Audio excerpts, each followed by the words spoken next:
Good morning, class 12th. So today's we will start to. There are two different important diseases. Those are viral diseases, AIDS and cancer. So first of all, we will discuss about the AIDS. So what is AIDS? It is a acquired immunodeficiency syndrome. So acquired that is adopt किया हुआ है, वो कोई innate disease नहीं है. Immunodeficiency that is their main symptom is decreasing the immunity system. Syndrome that is it is a group of diseases. So you know AIDS is not a single disease, it is a group of disorders. So what is the causing organism? Causing organism is human immunodeficiency virus. So short form is HIV. Okay so main जैसे इसमें नाम में देखा आपने कि कौन सा system suffer करता है, immunity system. Next is mode of transmission. इसका जो ट्रांसमिशन होता है वो किससे होता है? Mode of transmission there are different carriers. So सबसे मोस्ट इंपॉर्टेंट फैक्टर इसमें जो है वो अनसेफ सेक्स. ठीक है, this is the most important mode of transmission is unsafe sex or sex with multiple partner.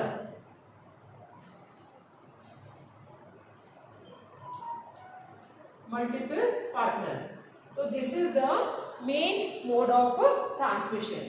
Second, using of infected needle or syringe. Infected needle or syringe. Next, during blood transfusion.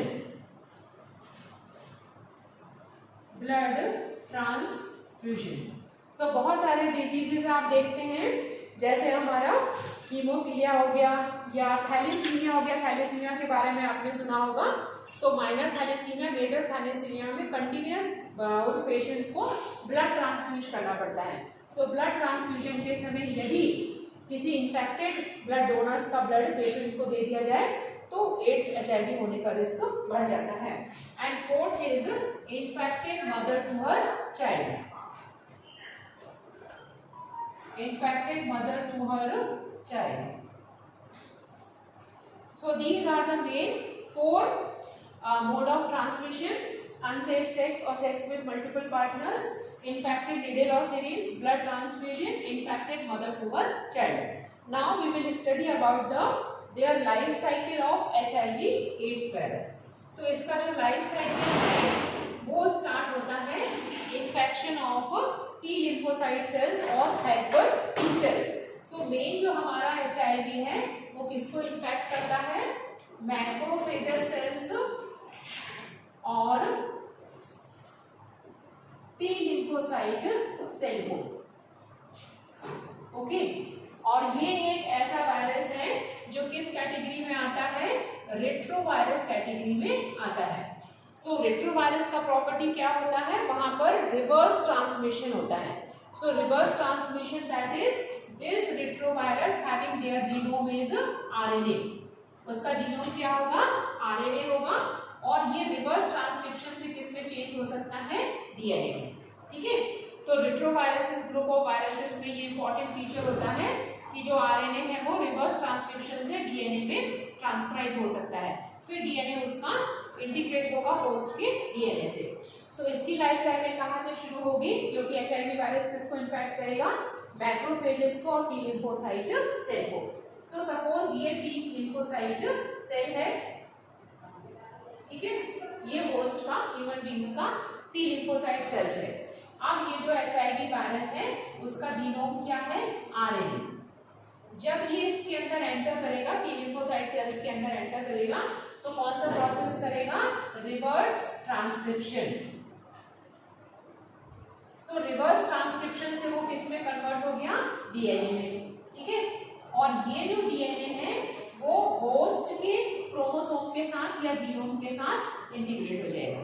ठीक है, सो this is host genome. So this DNA is incorporated with the host DNA and they multiply and the number of HIV viruses produced. So इसका multiplication होगा host के DNA के साथ. Then T lymphocyte cells become ruptured and the HIV virus free and again infect to other lymphocyte cell. ठीक है, तो आपने देखा किस तरह से टी लिम्फोसाइट सेल्स में HIV वायरस जाएगा, रिवर्स ट्रांसक्रिप्शन करेगा, वो डीएनए में ट्रांसक्राइब होगा, डीएनए अटैच हो जाएगा होस्ट के जीनोम के साथ और उसके साथ इंटीग्रेट होकर के वो मल्टीप्लाई करेगा, बहुत सारे नंबर ऑफ HIV वायरसेस बनेंगे और ये HIV उस लिम्फोसाइट को रप्चर करके दूसरे लिम्फोसाइट सेल्स को क्या करेगा, इन्फेक्ट करता जाएगा। तो इस तरह से हम देखेंगे day by day number of lymphocyte cells damage होते जाएंगे, डिस्ट्रॉय होते जाएंगे और जो पर्सन का इम्यूनिटी सिस्टम है वो लॉस्ट होगा। तो इसके सिम्टम कहाँ से शुरू होते हैं, फीवर से शुरू होते हैं, देन डायरिया हो जाता है, फिर वॉमिटिंग सेंसेशन होता है and weakness and night sweating. Okay, so these are the main symptoms of HIV/AIDS, and person become very prone to the different type of infections. Simultaneously उसको TB हो सकता है, निमोनिया हो सकता है, हेपेटाइटिस हो सकता है, तो इस तरह से बहुत सारे डिसऑर्डर से वो अफेक्टेड हो सकता है और उसका इम्यूनिटी सिस्टम धीरे धीरे लॉस्ट होगा। सो अब इसकी जो थेरेपी है, पहले इसका डायग्नोसिस देखें। सो उसको डायग्नोस करने के लिए कौन सा टेस्ट किया जाता है, इलाइजा टेस्ट करते हैं।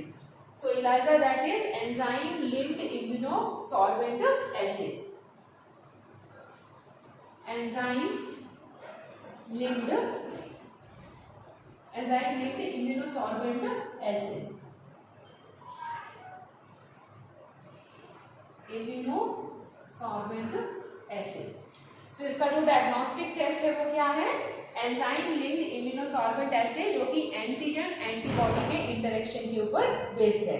तो जैसे ही पता चल जाता है कि जो HIV पॉजिटिव पर्सन है वो, अच्छा HIV positive and AIDS both are different things.